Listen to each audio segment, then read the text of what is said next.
Функционал, надежность комплекса находится на новом уровне.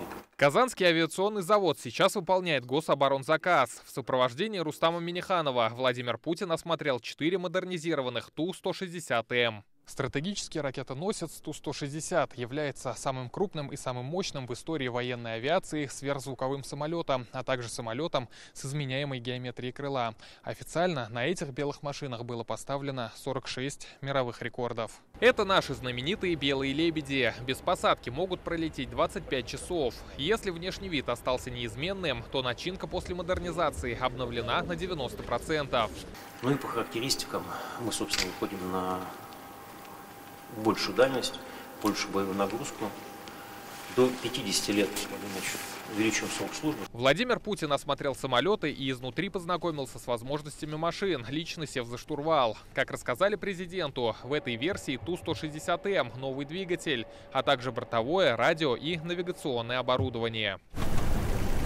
Обратил внимание Владимир Путин и на название самолетов. Узнав, что у одного из них до сих пор нет имени, глава государства предложил назвать его в честь первого президента Татарстана.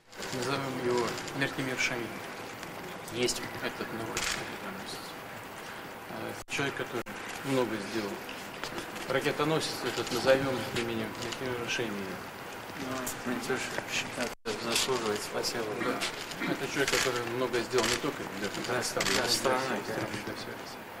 Большое спасибо. Ну и в сохранении завода, сейчас позвольте, я хотел поддержать вашу благодарность, потому что, конечно, завод находился в таком состоянии, что фактически стояла судьба его выживания. Мы решали вместе с командой, тогда фактически программа 214 машины, помощь стране республики.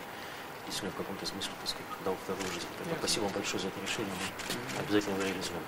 Сейчас завод готовится к серийному выпуску ракетоносцев. Производство Ту-160М было развернуто по решению Владимира Путина. Свой первый полет он совершил 2 года назад. Мы сегодня только опять всем миром постепенно возвращаемся к вопросам развития сверхзвуковой авиации. При том налете, который предполагается на этих типах самолетов, то ресурс и срок эксплуатации достаточно большой, поэтому думаю, что он еще переживет не одну модернизацию.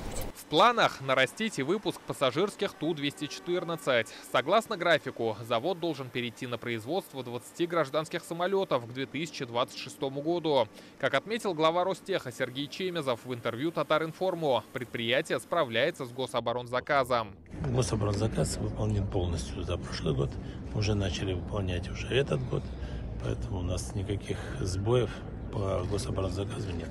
Все благодаря модернизации производства. На заводе восстановили крупнейший в мире комплекс для обработки изделий из титана. Передовым оборудованием оснастили конструкторский центр. Техническое перевооружение позволило в 2 раза нарастить производственные мощности и в 4 раза производительность труда. Рамиль Галиуллин, Рамзиль Гарипов, ТНВ, Казань.